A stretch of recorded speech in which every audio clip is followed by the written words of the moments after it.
Well, I have to ask you about what you're up to on Capitol Hill now, and that is, of course, trying to keep the government functioning here, and talk about a couple of competing headlines. This is on the Bloomberg terminal right in front of me.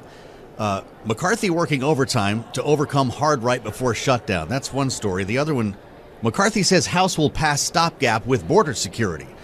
And now we understand the Speaker is asking for a meeting with the President on border security when we have something like 4 or 5 days to figure all of this out.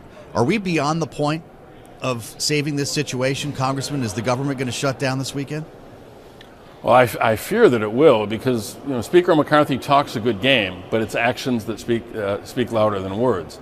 On Thursday, he sent everybody home. Here it is Tuesday.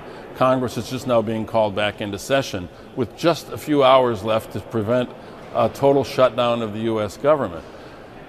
This is not a time to be having nuanced conversations about policy. This is a time for us to roll up our sleeves and keep the government open. Mm-hmm. And let's face it, what Speaker McCarthy is really doing is trying to remain Speaker. He made a bad deal with some of the most extreme members of the United States Congress, and unfortunately, he's requiring us to pay the price for that bad deal with the threat of a shutdown. The solution is a bipartisan solution. I'm a member of the Bipartisan Problem Solvers Caucus. We've offered our solution. We had a bipartisan budget deal back in May. I would put that on the table as a solution. That's how it's going to end. The question is, what sort of pain do we have to go through between now and then? And we ought to be playing chess, not checkers.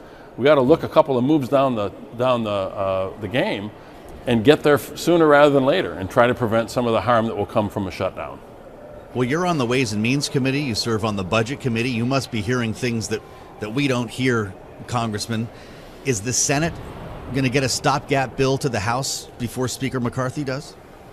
Well, I hope they do. I've talked to my senators. I've encouraged them to take up legislation that would be a bipartisan spending package, include a short-term and long-term implication, and send that over to the House, and then see if Speaker McCarthy would put that bipartisan deal on the table. If he doesn't, obviously he owns this shutdown either way, but he could prevent it by simply doing that, and then sharpen his arguments. And if he wants to have those conversations about policy, we're all ears. We just don't want to do it with the threat of a shutdown of the American government as his leverage in getting something that he can't get through the normal legislative process.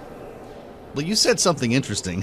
It's amazing to me how short memories are, but there was a deal back in August when we were heading for a potential government default that was supposed to prevent all of this drama.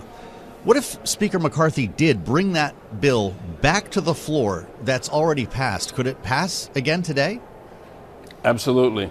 You had 2/3 of Republicans voted for it. Almost 3/4 of Democrats voted. That was obviously a bipartisan deal. Got over 300 votes in the House of Representatives. So is this whole drama about avoiding a motion to vacate? It sure is. The entirety of this drama is about the Speaker trying to avoid that motion to vacate, which obviously was a mistake for him to agree to in the first place. I mean, he changed the rules to give his, I guess, dozen or so true opponents in the Republican conference the tool that they're now using against him. That was a mistake. But you know what? If he wants to have a conversation about how to handle this whole thing in a bipartisan fashion, he should call Leader Hakeem Jeffries, and he should do it right away, because we're, I'm sure, willing to come to the table and have that conversation.